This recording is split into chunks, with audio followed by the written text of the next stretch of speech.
Assalamualaikum warahmatullahi wabarakatuh. Selamat berjumpa kembali teman-teman peserta mata kuliah Linguistik Transdisipliner. Pada recorded lecture kali ini kita akan membahas bab 8 dari buku Fernandez dan Cairns yang berjudul Remembering Sentences, Processing Discourse, and Having Conversations. Ya, dan ini adalah bab terakhir ya dari buku Fernandez dan Cairns. Jadi silakan teman-teman memastikan bahwa untuk sesi berikutnya ya buku Trexler dan bab yang diperlukan sudah teman-teman miliki ya supaya tidak terburu-buru nantinya ya untuk sesi yang selanjutnya. Baik, kita mulai. Ya, ini adalah pemrosesan wacana, teman-teman ya. Jadi sebagian besar dari bab ini adalah terkait dengan discourse atau wacana. Ya. Jadi untuk definisinya, menurut Fernandez dan Cairns, discourse atau wacana adalah sekumpulan kalimat yang memiliki keterkaitan satu sama lain. Ya, jadi bukan hanya satu kalimat ya, tapi beberapa kalimat, sekumpulan kalimat.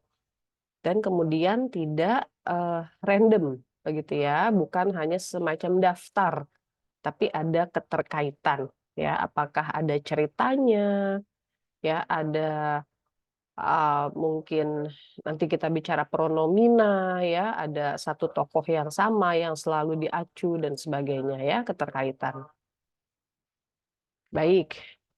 Di bagian awal dari bab 8 ini, kita membahas dulu ya, working memory dan pemrosesan kalimat. Ya, jadi ini dulu ya, kita bicara memori ya, ingatan. Nah, jadi ketika kita memproses kalimat, teman-teman, itu ada pemrosesan di ingatan atau memori yang namanya working memory. Ya, jadi ini adalah ingatan sementara gitu ya, ingatan yang dipakai untuk mengolah ya, untuk mengolah bentuk dan kemudian makna kalimat yang kita dengar dalam sebuah percakapan misalnya. Nah, lalu setelah diolah ya, kalimat dan maknanya kemudian dikirim ke ingatan jangka panjang ya, long term memory dalam bentuk yang terkode. Ya, jadi tidak plek-plek gitu ya, tidak letterlek kata-kata yang ada di dalam sinyal, lalu makna leksikalnya per kata dan sebagainya yang dikirim, bukan. Ya, tapi sudah dalam bentuk terkode. Ya, yang nanti kita lihat ini adalah akan bicara mengenai makna, begitu ya. Jadi dalam long term memory ini adalah lebih kepada maknanya, dan makna ternyata bukan hanya yang dari sinyal saja ya, tapi juga ada informasi dari apa yang kita tahu dari kegiatan sehari-hari dan sebagainya, gitu ya.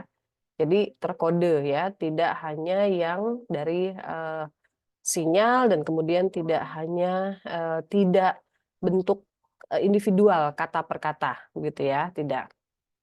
Oke. Nah, kemudian kalau kita bicara tentang working memory, ini adalah tempat penyimpanan yang terbatas ya. Jadi ada keterbatasan ya di dalam ini. Jadi misalnya di halaman 239 misalnya ada pembahasan mengenai chunks, teman-teman ya, bagian atas. Ya, jadi chunks seberapa banyak sih yang bisa diproses oleh working memory pada suatu saat tertentu gitu ya. Katanya di sini ya halaman 237 5 to 9 chunks ya, 5 sampai 9 grup informasi gitu ya. Jadi apakah 5 sampai 9 bunyi ya, 5 sampai 9 kata begitu ya, tapi ada angka sedemikian. Dan kemudian akan ada gangguan ya ketika pemrosesan kalimat ini dilaksanakan bersamaan dengan kegiatan-kegiatan yang lain ya. Itu juga ada di halaman 239. Jadi ada keterbatasan begitu ya dalam working memory. Nah, lalu kita juga melihat di bagian awal ini ada yang disebut working memory span. Ya, working memory span. Jadi ada apa ya, melihat seberapa banyak begitu ya span ini, seberapa banyak misalnya seberapa banyak angka yang bisa diingat ya, seberapa banyak kata yang tertulis yang bisa diingat ya misalnya. Ya, contoh ada di halaman 240 ya, teman-teman. Jadi, ternyata begitu ya di halaman 240, misalnya, penelitian Just dan Carpenter ya tahun 92, hasilnya adalah orang yang memiliki low memory span, gitu ya. Jadi yang bisa diingat itu, lebih sedikit begitu ya daripada yang lain ya atau daripada sebuah standar ya low. Itu, orang-orang seperti ini, menghadapi lebih banyak kesulitan ya dengan relative clauses ya. Jadi, klausa-klausa yang menjelaskan subjek dan objek ya. Jadi kalau di bahasa Indonesia misalnya dengan yang, ya, rumah yang, besar itu adalah rumah saya misalnya ya. Jadi ada yang ya, menjelaskan subjek, menjelaskan objek. Nah, kalau, orang-orang yang memiliki low memory spans ya, ini menghadapi lebih banyak kesulitan daripada orang-orang yang memiliki high memory spans ya, dalam memproses subjek, objek, relative clause. Kenapa? Ya, karena mereka harus menyimpan ya, menyimpan, relative clause-nya ini di dalam working memory. Ya, baru kemudian, diproses lebih lanjut begitu ya untuk bisa, memahami keseluruhan kalimat. Nah, kalau memang, working memory span-nya ini rendah ya, akan sulit untuk menyimpan informasi relative clause ini ya, penjelasan di halaman, 240 seperti itu. Baik, jadi ada kaitan antara pemrosesan kalimat ya, pemrosesan bahasa dan working memory span. Ya, working memory dan pemrosesan kalimat, teman-teman, gitu ya. Oke. Nah, setelah diproses di working memory, ya, kemudian ada pengiriman, begitu ya, pengiriman kalimat, ya, terutama maknanya, ya, dikirim ke long term memory. Nah, apa yang terjadi di ingatan jangka panjang ya, di long term memory? Jadi, informasi struktur dan kata-kata individual itu hilang, gitu ya. Jadi sudah tidak bicara kata per kata lagi yang kita ingat ya, tapi sudah bicara makna. Ya, jadi semacam di apa ya, sudah lebih abstrak begitu ya, tidak lagi persis, subjeknya, namanya siapa misalnya, lalu verbanya itu, apa yang, dipakai, kata kerjanya dan sebagainya itu tidak ya, tapi sudah lebih abstrak ya, lebih kepada makna di long term memory. Dan kemudian, makna banyak kalimat digabung ya, jadi maknanya yang ada di long term memory itu tidak hanya makna satu kata atau satu kalimat dan, satu kalimat lagi, satu kalimat begitu tidak, tapi, dari satu kalimat maknanya apa, ya 2 kalimat, 3 kalimat lalu, dibuat, eee, makna gabungan ya. Jadi semacam apa namanya, kalau ada kaitannya begitu ya, kalau ini suatu wacana, wacana ini bicara tentang apa gitu ya. Jadi sudah seperti itu di long term memory. Kemudian ada inferensi yang ditambahkan ke representasi makna. Nah, jadi tidak cuma apa yang kita tahu begitu ya dari sinyal ya, tapi juga inferensi. Jadi misalnya dikatakan contoh, oh ya, untuk yang makna banyak kalimat digabung ya teman-teman, halaman 243 ya. Saya mundur sedikit, halaman 243 di bagian bawah, contoh 7. Ya, jadi ada A, B, C ya. Ini kalimatnya satu begitu ya. Lalu ada D. Nah, D ini adalah yang sudah digabung. Nah, ternyata orang-orang ketika sudah sudah melihat ya kalimat-kalimat A, B, C ya, kemudian mereka ditanya kalimatnya yang dilihat tadi yang mana, begitu ya, yang dibaca yang mana. Ternyata mereka lebih banyak mengatakan mereka melihat D. Padahal D itu tidak ditunjukkan kepada peserta penelitian. Gitu ya. Jadi yang ditunjukkan A, B, C saja. Tapi justru D yang mereka katakan mereka baca.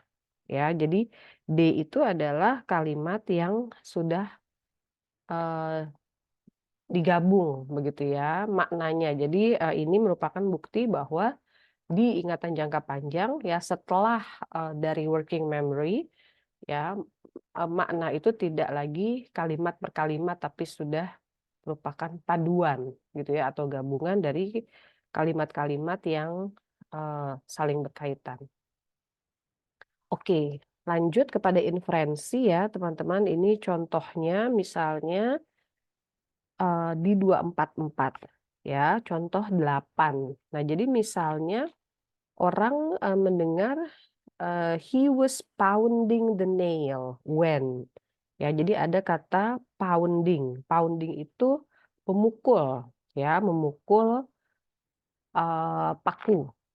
Lalu 8B, he was looking for the nail when. Ya, looking adalah look adalah mencari ya, looking for itu mencari. Nah, lalu orang-orang ditanya begitu ya, peserta penelitian ditanya eh apa namanya? Sebentar. Jadi, lalu orang-orang ditanya ya, peserta penelitian ditanya, "Apakah Anda mendengar kata palu?" Ya, ketika mendengar kalimat, yang beberapa menit yang lalu, beberapa detik yang lalu Anda dengar gitu, palu ya. Nah, kalau, dan kata palu itu sebetulnya tidak ada begitu ya, tidak diperdengarkan. Nah, orang-orang yang mendengar kata pounding itu mengatakan mereka dengar kata hammer atau palu. Tapi orang-orang yang mendengar kata ya, looking for itu tidak mendengar kata palu. Gitu ya. Padahal palu memang tidak diperdengarkan. Nah, jadi kesimpulannya apa? Kalau pounding mereka dengar palu, berarti ada inferensi. Karena benda yang digunakan untuk melakukan kegiatan atau action pound itu adalah sebuah hammer atau palu ya. Jadi ada inferensi ya di makna yang tersimpan di ingatan jangka panjang, teman-teman ya. Oke, jadi tidak hanya sekali lagi di ingatan jangka panjang tidak hanya kata yang persis kita dengar ya, tapi ada inferensi yang muncul begitu ya, eee, berdasarkan apa yang sudah kita tahu dari pengalaman-pengalaman kita sebelumnya. Oke. Nah, bagian berikutnya ya adalah membangun representasi makna jangka panjang, ya. Oke, membangun representasi makna jangka panjang. Jadi, ya kita lihat bahwa uh, sistem memori itu mempertahankan makna global, gitu ya. Dan juga kemudian ada uh, sintesis ya, sintesis dari informasi. Oke, sebentar. Ya, ada integrasi dan sintesis informasi. Ya, ini tadi sudah disebutkan ya, teman-teman ya. Jadi contoh 7 ya. Jadi yang tadi disebut kalimat D itu yang ini ya, yang sebetulnya adalah makna gabungan ya. Makna dari kalimat D ini adalah makna gabungan dari A, B, C. Begitu ya. Oke, jadi makna global tadi ya. Lalu ada integrasi dan sintesis ya. Jadi ada apa namanya, ada semacam pengambilan makna individual ya dari kalimat-kalimat lalu digabung, begitu ya. Secara sederhananya demikian ya. Mengintegrasikan dan mensintesis informasi ketika kita memproses wacana ya, terutama dalam memori jangka panjang. Oke, ya, jadi tadi sudah juga bicara inferensi, ya, pengetahuan dunia, dan membuat inferensi yang disimpan bersama informasi yang diterima dari lawan bicara. Gitu ya, jadi tidak hanya sekali lagi apa yang kita dapatkan dari sinyal, gitu ya, apa yang kita dengar saja tidak, ya, tapi ada ini pengetahuan dunia yang kita masukkan dalam representasi makna jangka panjang kita. Oke, ini tadi juga sudah ya. Oke, ya. Nah, sekarang kita bergerak kepada referensi anaforis ya. Jadi sederhananya referensi anaforis itu misalnya contohnya adalah pronomina. Gitu ya, pronomina kata ganti ya, misalnya dia ya, atau di dalam bahasa Inggris ada he dan she ya untuk orang ya yang berdasarkan apakah dia seorang laki-laki atau seorang perempuan, begitu ya. Nah, jadi secara singkatnya pronomina. Oke, jadi anafora, anaforis ya itu adalah perangkat linguistik yang merujuk kepada seseorang atau sesuatu yang disebutkan sebelumnya. Ya, jadi kalau misalnya sedang bicara tentang seorang anak laki-laki ya disebutkan misalnya namanya siapa? Bill begitu ya. Nah, begitu dia disebut untuk kali yang kedua, ketiga, begitu ya, tidak perlu lagi disebut Bill ya, tapi kita bisa sebutkan he, gitu ya, pronomina. Nah, jadi sebelumnya sudah disebutkan Bill namanya, lalu kita pakai anafora ya, sebuah pronomina misalnya he, gitu ya. Jadi itu ya, referensi anaforis. Nah, kita ya menggunakan misalnya pronomina ya referensi anaforis itu untuk mengaitkan kalimat dengan representasi makna yang ada sebelumnya. Oke, kenapa? Karena kita mencari gitu ya, mencari makna dari wacana ini apa gitu ya. Kita berusaha memahami gitu. Jadi kalau ada misalnya secara pendengar ya ada Bill lalu ada he ya kita mencari Bill ini he ini apakah Bill atau orang lain begitu.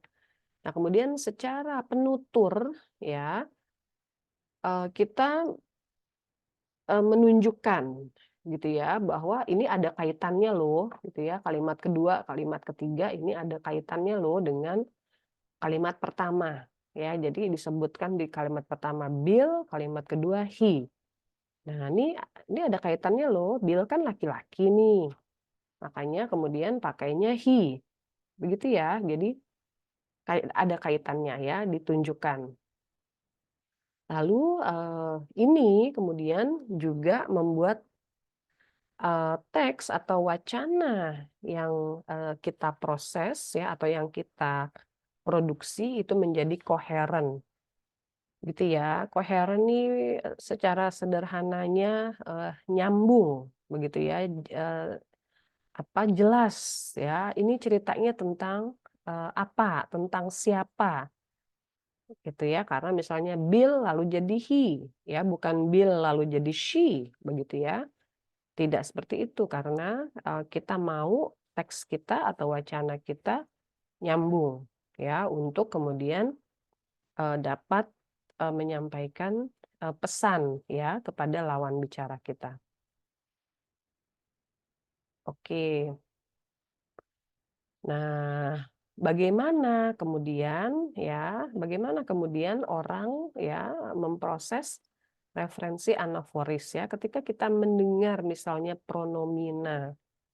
Ya, bagaimana orang memproses ini? Nah, informasinya ini ada di halaman, mulai dari halaman 248 teman-teman, gitu ya. Jadi, secara umum, ini tidak sulit begitu ya. Orang, secara, secara Secara teratur begitu ya, setiap hari, setiap kita ngobrol ya, setiap kita bercakap-cakap, kita melakukan penentuan acuan, gitu ya. Dia misalnya, gurunya siapa? Oh gurunya, siapa ya, teman kita namanya siapa, atau kakak kita, adik kita. Nanya itu misalnya selalu kita cari gitu ya, dan biasanya, tidak susah. Nah tapi apa sih, hal-hal yang, memudahkan begitu teman-teman ya pemrosesan, eee, referensi anaforis ini?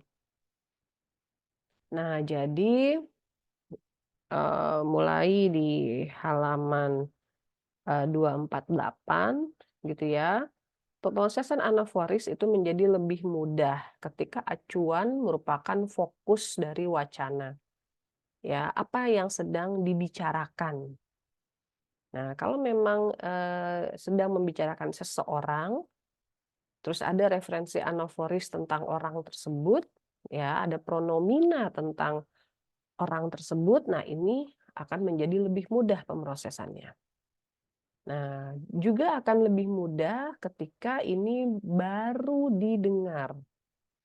Ya, acuannya ya misalnya Bill tadi, ya, kalimat pertama ada Bill, lalu kalimat kedua ada he. Nah, ini lebih mudah dibanding, he-nya muncul di kalimat yang lebih, belakang ya, selanjutnya ya, mungkin ketiga, keempat, dan seterusnya ya. Jadi lebih dekat, lebih mudah untuk menentukan he ini ya misalnya mengacu kepada siapa, kepada Bill atau kepada orang lain.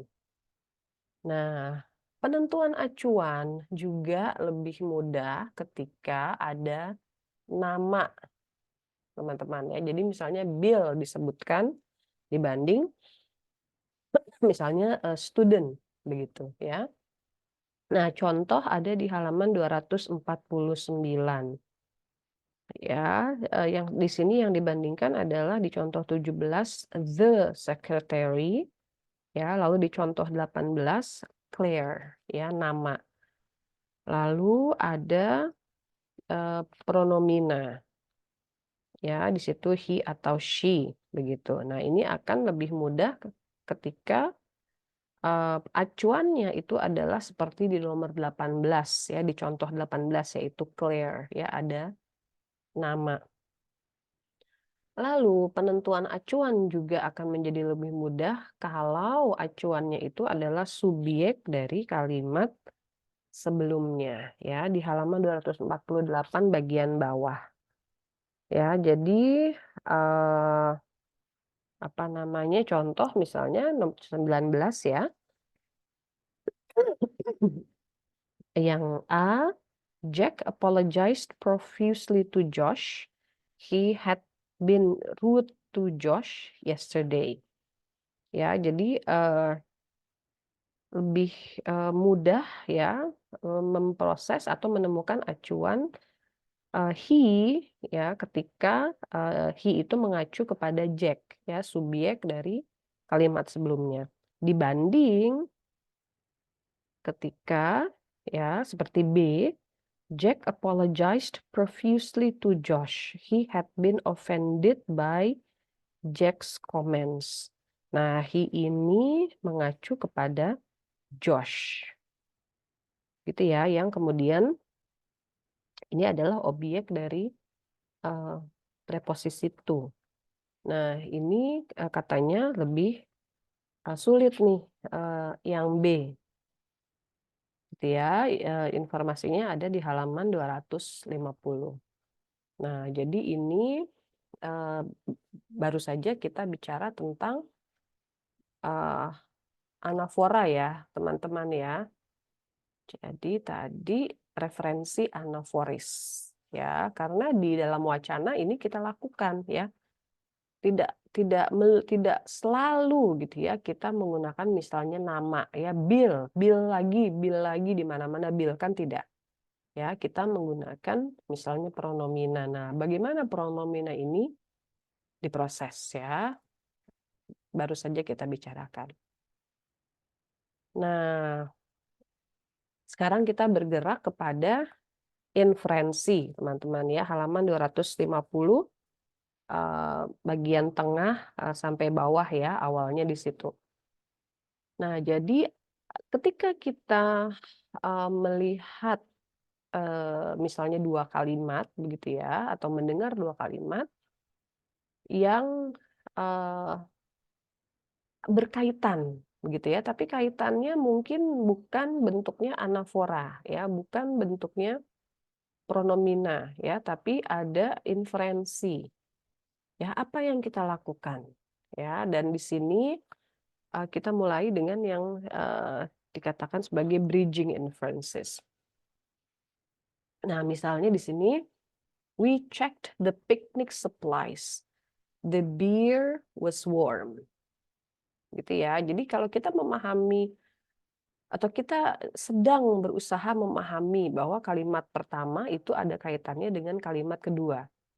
Gitu ya. Mungkin memang lawan bicara kita ya yang mengucapkan dua kalimat ini berpikir memang mereka berkaitan.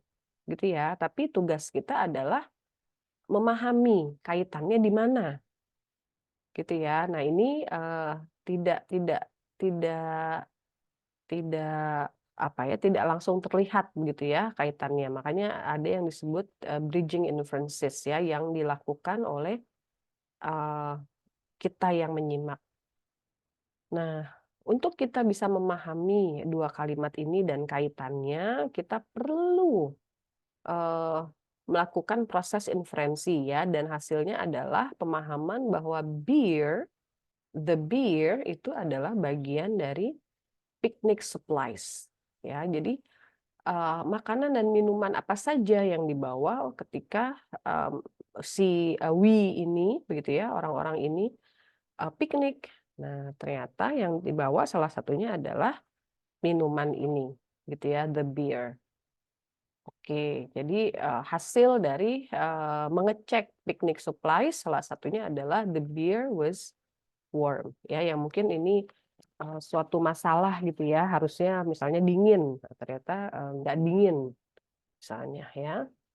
Jadi ada bridging inferences untuk bisa tahu, oh beer itu biasanya memang salah satu minuman ya yang dibawa orang piknik begitu ya pada budaya-budaya tertentu. Nah, ternyata ya, kadang-kadang tidak mudah, teman-teman. Ya, kadang-kadang, tidak mudah untuk, eee, melakukan atau membuat bridging inferences ini, gitu ya. Karena memang ada hal-hal yang, sebaiknya dipahami oleh penutur dan lawan bicaranya, gitu ya. Supaya si lawan bicara kemudian bisa, cepat memahami dan tidak merasa bahwa wacana, yang diucapkan tadi itu ya, yang diucapkan oleh penutur itu, aneh begitu, gitu ya. Tapi kadang-kadang, terjadi ya ini, bridging inferences ini sulit untuk, dibuat. Misalnya mungkin,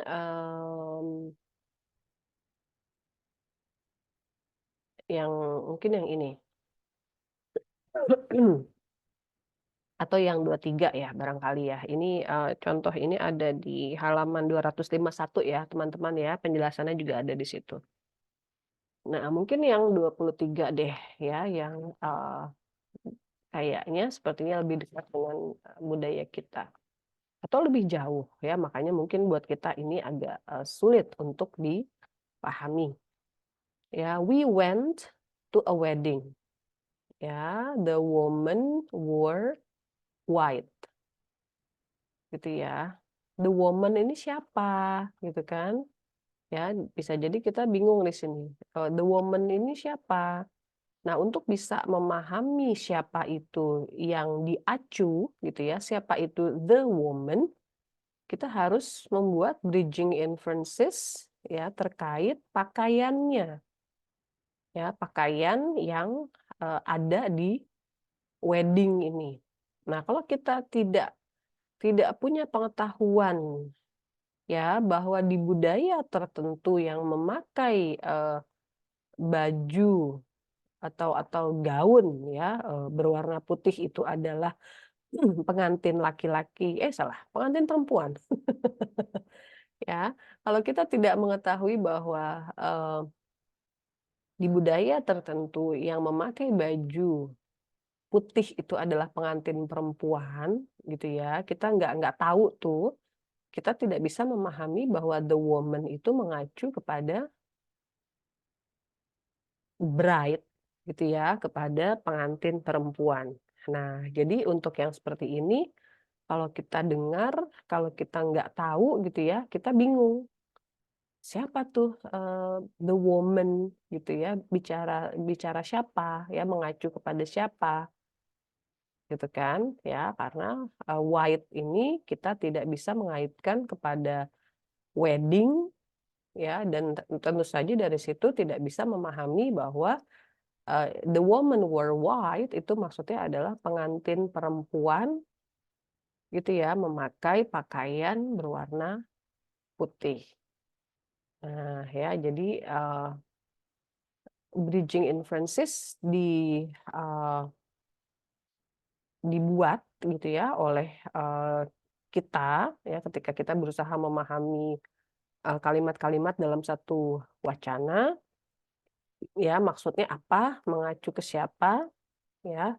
Tapi, kadang-kadang sulit begitu ya, kadang-kadang, mudah ya, tergantung seberapa, mudah kita mengaitkan apa yang ada di, kalimat selanjutnya dalam hal ini ya, dengan apa yang ada di kalimat sebelumnya. Oke, inference ya teman-teman ya, jadi, eee, pengetahuan dunia. Begitu ya, apa yang kita tahu, dari, pengalaman ya, dari interaksi kita dengan orang-orang di lingkungan kita, inferensi. Jadi, inferensi sekali lagi, lebih mudah ketika kedua belah pihak mengetahui lebih banyak informasi yang sama, gitu ya. Jadi, yang, eee, menyampaikan wacana itu dia, eee berasumsi gitu ya, berasumsi, oh, ini, orang sudah tahu Itu, dan kemudian yang, mendengar juga berasumsi, "Oh, ini yang bicara dia juga sudah tahu." Nah, tapi tentu saja kalau, asumsi itu salah gitu ya, informasi yang sama ini, tidak banyak ya atau tidak cukup, nah itu jadi, sulit nantinya ya, membuat inferensi ya, baik sebagai orang yang memproduksi dan orang yang memahami. Nah, informasi ini ya bisa, eee eee, maksudnya adalah skrip teman-teman gitu ya. Jadi inferensi itu dibuat berdasarkan skrip. Nah, skrip itu apa? Halaman 253. Ya, general scenarios about common sequences of activities. Ya, jadi, pengetahuan umum ya yang diketahui oleh orang-orang di budaya tertentu atau di tempat tertentu, begitu ya, eee, terkait tahapan-tahapan ya atau urutan-urutan kegiatan-kegiatan yang dikerjakan. Ya, jadi restaurant script ya misalnya. Jadi kalau orang makan di restoran, apa yang dikerjakan? Nah, ini bisa jadi berbeda ya, dari satu tempat ke tempat lain. Nah, jadi kalau memang ternyata sangat berbeda, ya bisa saja ya kita mengasumsikan, X misalnya ya terkait restoran script ini ternyata X itu, tidak ada di, benak, orang yang kita ajak bicara. Nah, dari situ nanti inferensinya bisa jadi, tidak tepat, begitu ya. Nah, skrip ya halaman 253 teman-teman, silakan. Ya, culture specific gitu ya. Dan mungkin bukan culture specific tapi bisa lebih, kepada tempatnya ya. Jadi kalau orang-orang dari berbagai budaya berkumpul di suatu tempat, nah mungkin di tempat ini ada, satu skrip yang sama gitu ya. Seperti mungkin, apa yang terjadi di ibu kota misalnya ya, yang, dikerjakan oleh orang-orang, yang berkumpul di situ ya, yang asalnya dari, berbagai daerah misalnya. Ya, skrip masih, berlanjut sampai halaman 254. Ya, oke. Nah, bagaimana kemudian ketika kita bercakap-cakap, teman-teman? Gitu ya. Jadi, ketika kita bercakap-cakap itu ada yang disebut communicative competence. Gitu ya, yang maksudnya adalah kepatuhan kepada prinsip penggunaan bahasa dalam komunikasi. Ya, jadi kalau orang, bercakap-cakap itu bagaimana? Gitu ya, misalnya kalau kita bicara, misalnya postur gitu ya, ini bukan bahasanya ya, tapi, lebih ke paralinguistik misalnya seperti postur, kita tahu kalau kita, eee, sedang berinteraksi dengan teman, itu jarak antara, badan kita dengan badan teman, ya mungkin laki-laki dan perempuan juga berbeda gitu ya, itu harus, berapa berapa jauh misalnya atau berapa dekat ya, dibandingkan dengan kita berinteraksi dengan, dosen misalnya ya, atau dengan atasan ya di dalam lingkungan kerja. Nah itu ada, pengetahuan-pengetahuan seperti itu ya, yang kita patuhi gitu ya, supaya, komunikasi kita menjadi, baik. Nah, dalam konteks bahasanya teman-teman ya, kalau kita mematuhi prinsip, penggunaan bahasa gitu ya, itu nanti kita akan, memproduksi yang kita sebut felicitous use of sentences in discourse. Jadi felicitous ya yang, sesuai begitu ya. Tapi kalau kita tidak patuh kepada prinsip ini, ya kita akan kemudian memproduksi kalimat yang infelicitus. Ya, jadi bukan salah secara gramatikanya ya, tapi salah karena harusnya misalnya kalimatnya lebih sopan. Misalnya ya, ketika kita bicara kepada orang yang lebih tua, ya harusnya lebih sopan dibandingkan dengan ketika kita bicara pada orang yang sebaya misalnya ya. Jadi bukan gramatikanya, tapi tidak tepat secara komunikasi gitu ya, atau kemudian kesopanannya ya, communicative competence. Nah, jadi dalam konteks bercakap-cakap ini ya banyak ahli sebetulnya sudah melaksanakan banyak penelitian, dan di halaman 256 kita disajikan hasil dari Austin ya, kemudian Searle ya yang mengusulkan ya yang disebut sebentar di sini speech X gitu ya, speech X. Jadi wacana sebagai serangkaian speech X. Jadi dalam bercakap-cakap, bahasa itu tidak hanya sesuatu yang diproduksi dan dipahami begitu ya, tapi bahasa wacana itu bisa membuat orang melakukan sesuatu gitu ya. Jadi ada X di situ.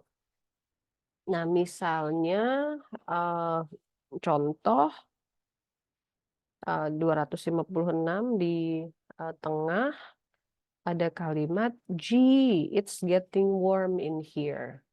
Ya, jadi ini bukan cuma artinya dia mengatakan bahwa panas begitu ya, terlalu hangat di dalam ruangan ini. Tidak cuma itu, tapi maksudnya adalah meminta orang lain yang mendengar untuk membantu membuka jendela misalnya ya, supaya tidak panas lagi. Jadi speech X ya, bahasa bisa mempunyai kekuatan untuk membuat orang lain melakukan sesuatu. Begitu ya. Jadi itu maksudnya ya, speech X. Nah, di dalam usulan ini ya ada 3 bentuk begitu ya yang disebut. Jadi pertama bentuk linguistiknya ya, jadi subjeknya apa ya, verbanya apa, objeknya apa begitu ya. Lalu ada kemudian illocution ya, yang kemudian mempunyai kekuatan tadi ya, illocutionary force. Jadi fungsi yang diniatkan ya. Jadi illocutionary force misalnya kalimat "Gee, it's getting warm in here" ya, yang seperti semacam kalimat afirmatif begitu ya.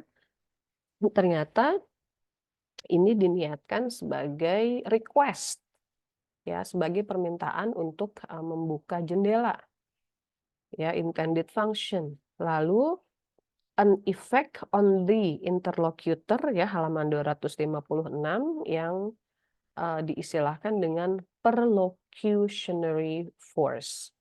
Ya, jadi diniatkan untuk sebagai request, lalu efeknya kepada lawan bicara kita adalah dia membuka jendela, begitu. Ya, jadi locution, illocution, dan perlocution. Oke, nah sejalan dengan ini ya ada yang kemudian disebut bahasa non literal ya di dalam percakapan-percakapan kita. Jadi misalnya ada yang disebut sarkasme gitu ya. Jadi mungkin locutionnya Ya, misalnya seperti 256 di tengah ya, "Hey, you really enjoyed that movie last night." Gitu ya, secara linguistiknya, apa namanya, ini mengatakan si you ini sangat menikmati, film yang ditonton, kemarin malam, gitu. Ya, tapi sebetulnya, ini bukan, eee, apa, intended function-nya ini bukan untuk misalnya memberi pujian, tapi justru, semacam mengkritik begitu ya, sarkasme. Karena, you, ya orang yang disebut sebagai you itu sebetulnya, tertidur ketika, nah menonton. Jadi bukan, enjoyed sebetulnya ya, karena dia tidak menonton ya, dia tidur. Jadi, eee, intended function-nya ini sebagai, kritik.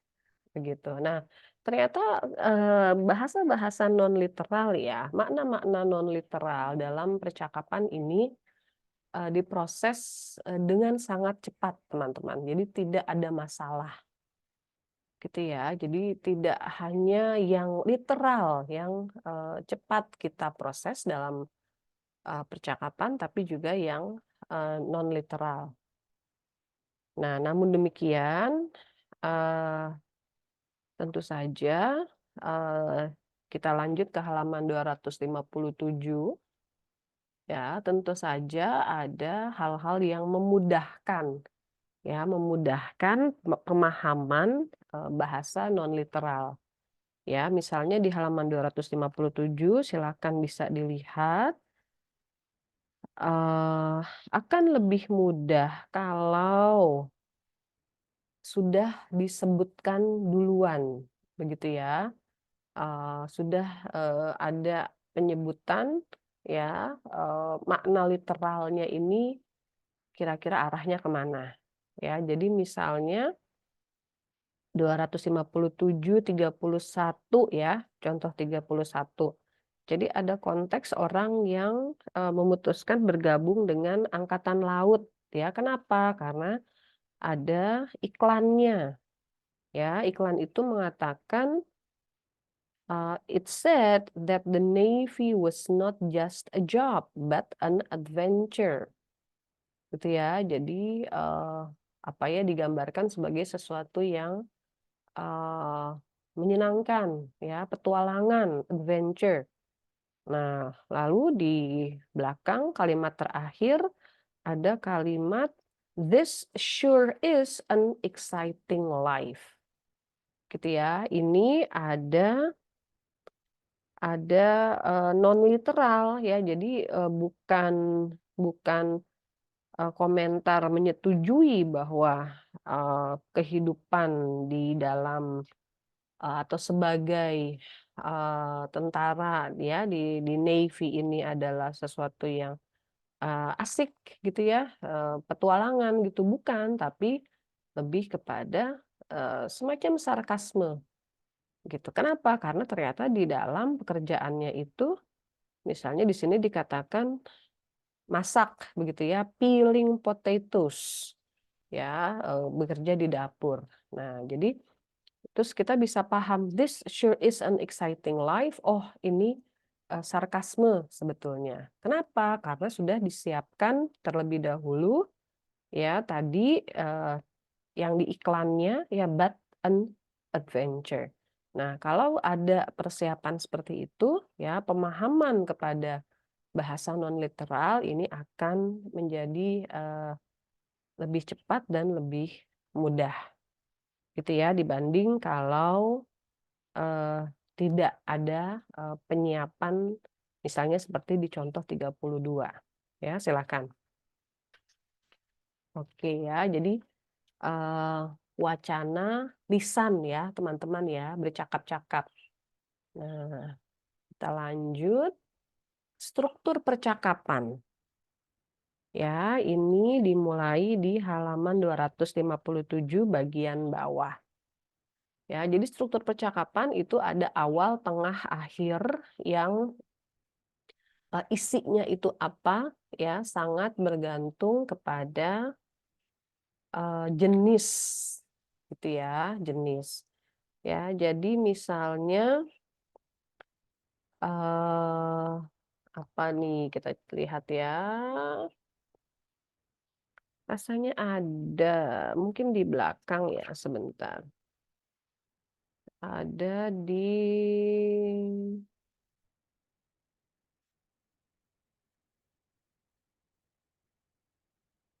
oke,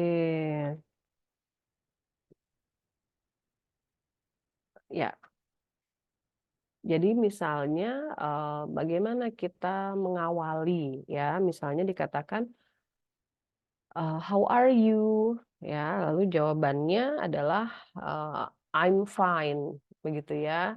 Jadi how are you itu tidak dijawab dengan, apa yang, sebenarnya sedang kita, rasakan ya, tapi yang baik ya, yang berterima secara sosial adalah I'm fine. Ya, lalu tengahnya seperti apa ya, ada informasi-informasi yang diberikan, lalu akhir itu misalnya ada pembicaraan atau ada penyebutan, misalnya seperti, "Nice, talking to you, but I have to, attend my next class," misalnya, gitu ya. Jadi ada tanda-tanda ya yang diberikan bahwa, ini, eee, sudah akan berakhir, seperti itu ya, jadi ada strukturnya.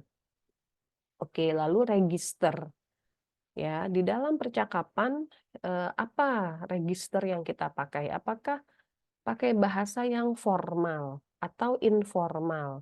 Ya, bagaimana kita memanggil, lawan bicara kita?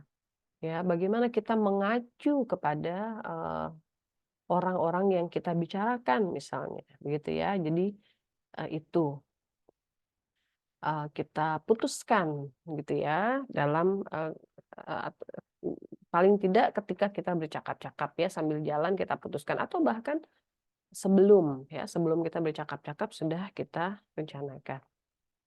Lalu tentu saja, di awal, tengah, akhir tadi ya, kita akan menggunakan bahasa.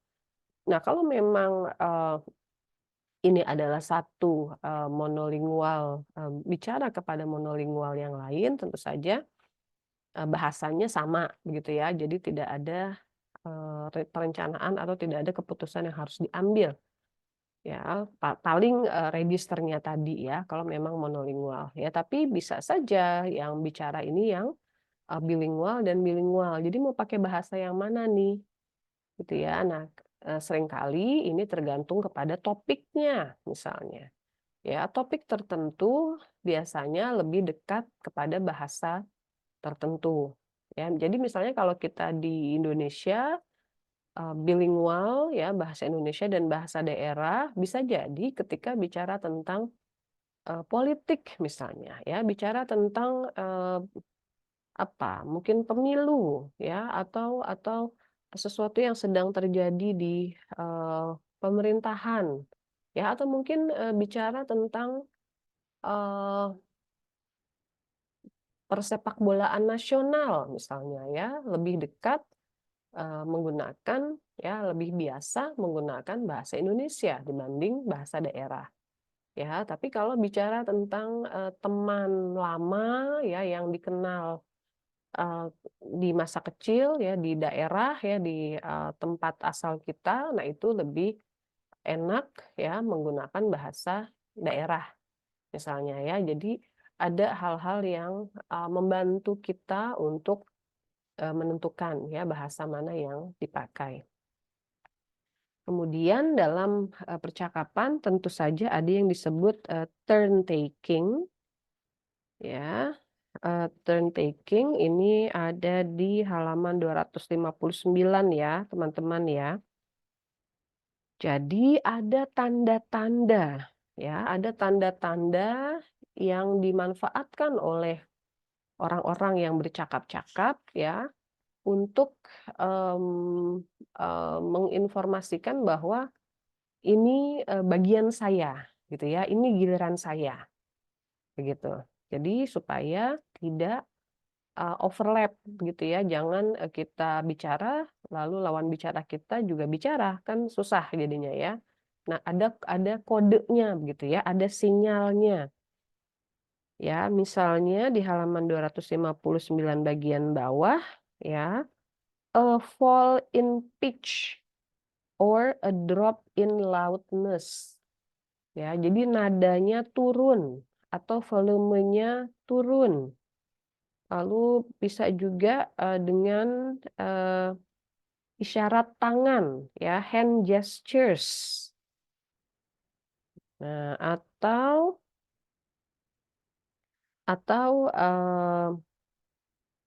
kita menunggu ya, sampai lawan bicara kita sampai kepada, klausa ya, akhir klausa, baru di situ kita, eee, bersiap-siap gitu ya. Kalau hampir satu kalimat dia selesai gitu ya, kita siap-siap, oh mungkin nanti kalau nadanya turun gitu ya, berarti dia sudah selesai, saya siap, gantian, gitu ya. Jadi turn taking ya, ada, sinyal-sinyal nih yang dimanfaatkan oleh orang-orang yang, bercakap-cakap supaya percakapannya lancar. Ya, silakan teman-teman baca lebih lengkapnya 259 dan 260. Lalu, selanjutnya ya, di dalam percakapan ada yang diusulkan, oleh, Grice gitu ya, sebagai cooperative principle. Dan, ini sebetulnya, sudah, banyak yang, mengkritik ya teman-teman ya. Jadi silakan kalau yang, berminat bisa, baca lebih lanjut ya untuk kritik kepada, Grice ini ya, kepada Maxims. Ya, tapi, sementara ini kita, pakai ya karena bab kita membahas, ini, ya halaman 260. Jadi misalnya dikatakan kita lihat yang berhuruf tebal ya teman-teman ya. Maxim of relevance, maxim of quantity, maxim of manner. Maxim of quality, maaf ya, kelewatan. Jadi quantity, manner, quality,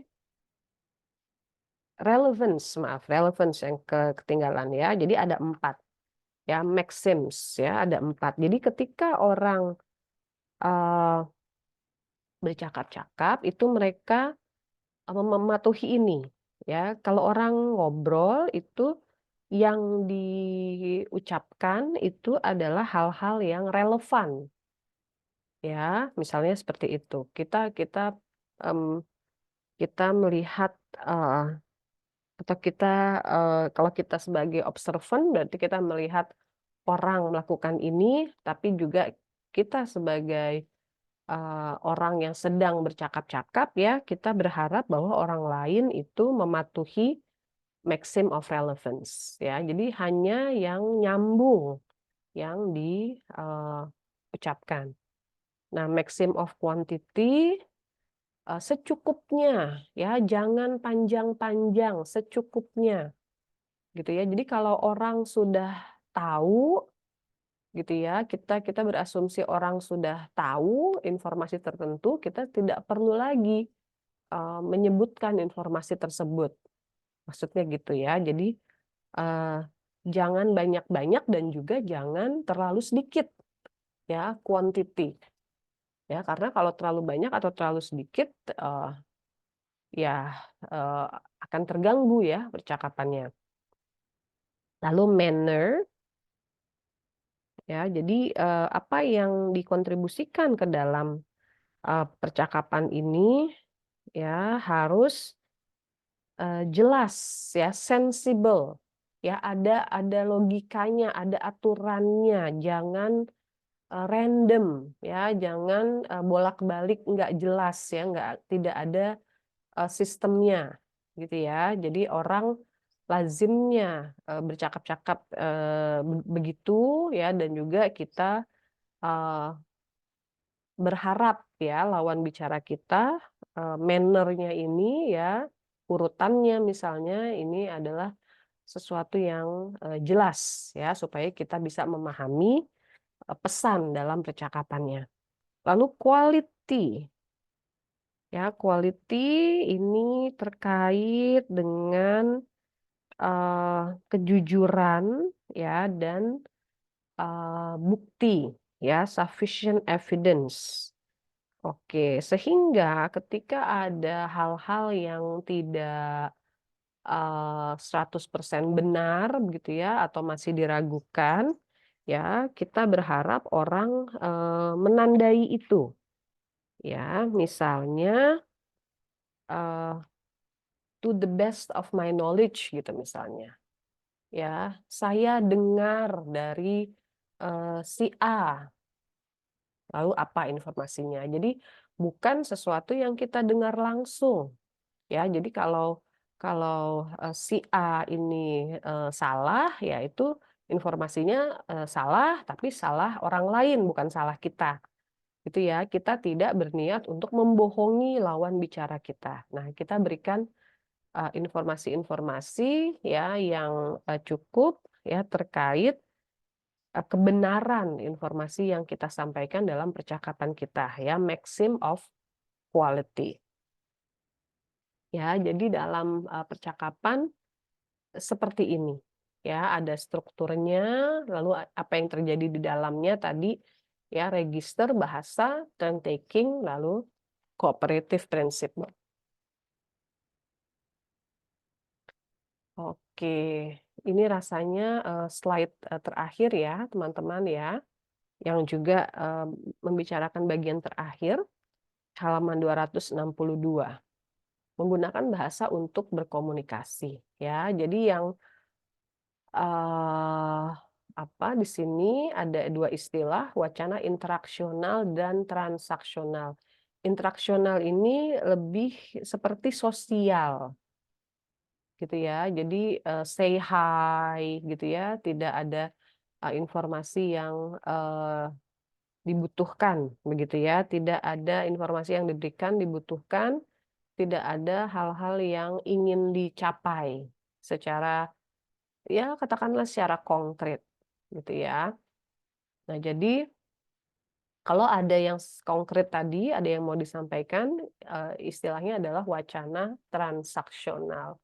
Nah, misalnya yang ingin dicapai gitu ya, contohnya di halaman 262 dan 263, yang akan dicapai adalah misalnya melengkapi peta gitu ya. Ada dua orang yang petanya mirip tapi tidak sama. Lalu tugasnya adalah melengkapi peta ya, atau bahkan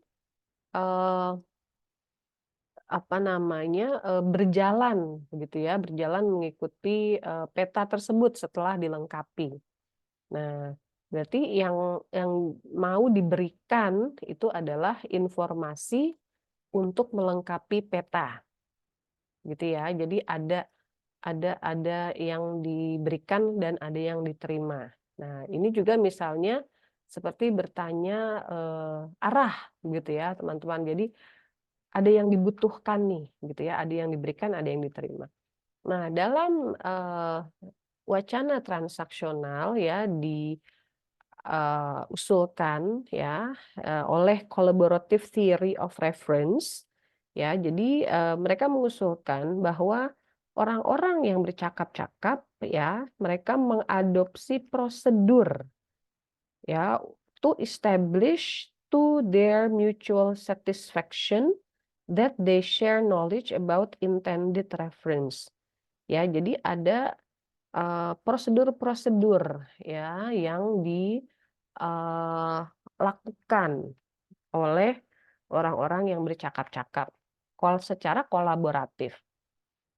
Nah, misalnya contohnya adalah penggunaan pertanyaan ya, penggunaan pertanyaan di halaman 263 untuk memastikan ya lawan bicara kita sudah tahu atau belum terkait sesuatu, gitu ya. Jadi misalnya Ya, jadi ada misalnya, yang tadi peta ya, di sini ada yang, tidak ada begitu ya, ada tempat-tempat yang tidak ada di peta orang pertama, tapi ada di orang kedua. Jadi untuk bisa, eee, memastikan gitu ya, apa sih yang ada, apa sih yang nggak ada gitu ya. Menurut penelitian Anderson dan, Boyle ya, orang-orang yang paling sukses itu mereka tanya di awal, "Do you have a burnt forest?" Gitu ya. Jadi nanya dulu, "Nih di kamu yang ini ada nggak?" Gitu di awal. Supaya nanti, hasilnya ya, hasil, eee, petanya begitu ya dalam penelitian ini itu menjadi yang paling lengkap gitu. Nah, kalau orang yang tidak menggunakan pertanyaan di awal ya, untuk, mengecek, lawan bicara ini punya atau tidak begitu ya, landmark tertentu misalnya tadi, burnt forest, ya ternyata nanti kualitasnya, hasil kerjanya itu menjadi, kurang baik, gitu ya. Jadi salah satu dari procedures ya di halaman 262 itu adalah penggunaan, pertanyaan. Ya, untuk memastikan, referensi tertentu ini ada atau tidak, gitu ya. Jadi dalam komunikasi, ada, eee, prosedur-prosedur yang ikuti begitu ya oleh, orang-orang supaya komunikasinya bisa efektif ya dalam wacana transaksional. Oke, baik ya. Jadi, dalam recorded lecture ini kita sudah bicara tentang pemrosesan wacana, teman-teman ya. Jadi lebih dari satu kalimat, apa yang dilakukan oleh orang-orang gitu ya, baik sebagai, penutur dan, eee, orang yang memahami, begitu ya. Jadi dua dua sisi, apa yang terjadi, kita sudah bahas ya. Jadi silakan kita, baca lagi ya bab 8, lalu setelah itu kita pikirkan ya, kita punya pengalaman seperti apa ya, mungkin terkait, inferensi misalnya ya, ada sesuatu yang, sulit kita pahami dan ternyata kemungkinan karena inferensinya, sulit untuk kita buat gitu ya, karena ada perbedaan skrip ya, ada perbedaan budaya dan sebagainya. Ya silakan teman-teman, pikirkan ya, pengalaman boleh, pertanyaan boleh ya, atau mungkin, sesuatu yang, berlawanan ya dari apa yang dibahas oleh bab ini. Silakan ya, karena, selalu kita harus kritis ya, kepada apa yang kita baca. Ya, saya tunggu teman-teman, sharing-nya ya, di, sesi kita, selanjutnya ya. Terima kasih sekali lagi, sampai jumpa. Assalamualaikum warahmatullahi wabarakatuh.